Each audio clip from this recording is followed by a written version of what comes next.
그리스도의 은혜가 오늘도 함께해 주시기를 기원합니다. 하나님께서는 레위 지파를 거룩하게 구별하여 세우고 성막을 맡아 예배하는 모든 일을 주관하도록 맡기셨습니다.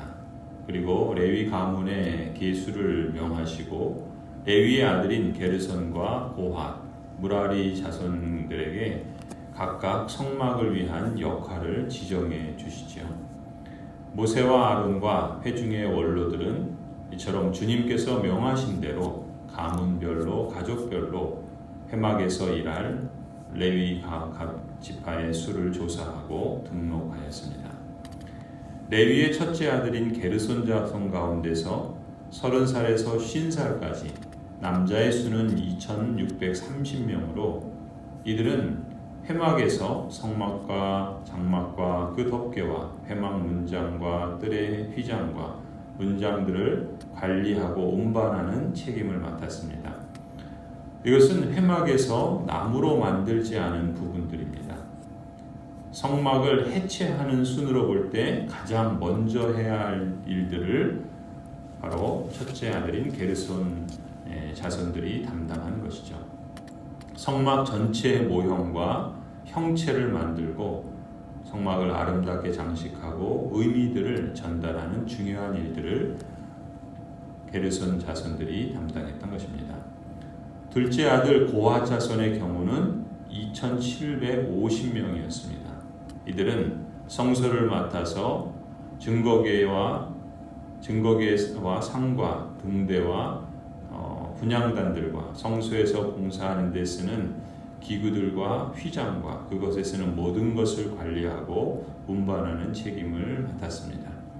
성막에서 성소와 지성소에 있는 성물들을 다루기 때문에 매우 중요한 일을 맡았던 것이죠.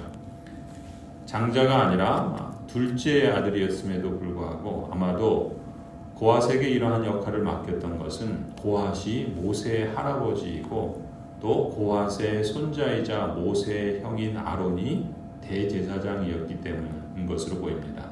고핫 자손은 중요한 역할을 맡은 것이죠. 이들은 또한 나중에 예루살렘에 솔로몬 성전이 세워졌을 때 성가대로 하나님을 찬송하는 일을 맡기도 합니다.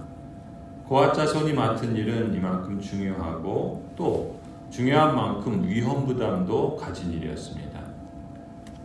다윗 시대 우사의 경우 법궤를 수레로 옮기다가 죽게 되죠.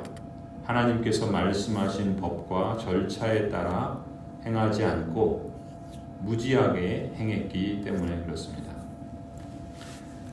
레위의 셋째 아들인 무라리 자손의 경우는 30살에서 50살까지 3200명이었습니다.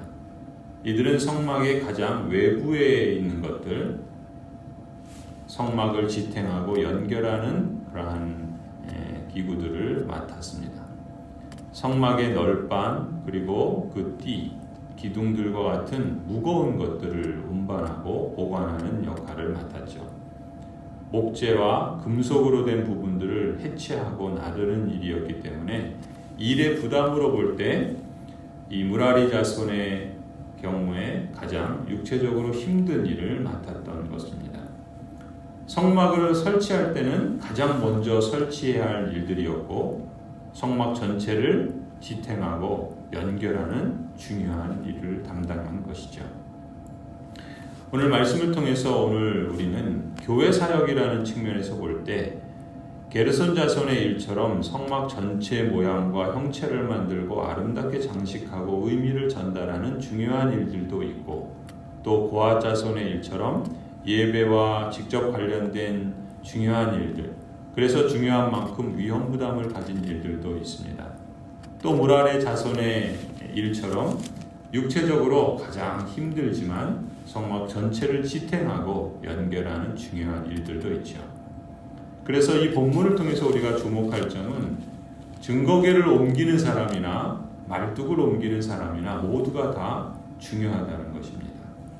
그들은 다 없어서는 안 될 역할들을 담당했던 것이죠. 특히 8,580명이 모두 주님이 명하신 대로 그 일을 할 때는 순서를 지키고 또 맡겨진 일에 최선을 다해야 했습니다. 말뚝 하나, 줄 한 가닥도 소홀히 해서는 안 되고 자기 역할을 다해야 회막을 온전하고 또 안전하게 옮길 수 있었습니다.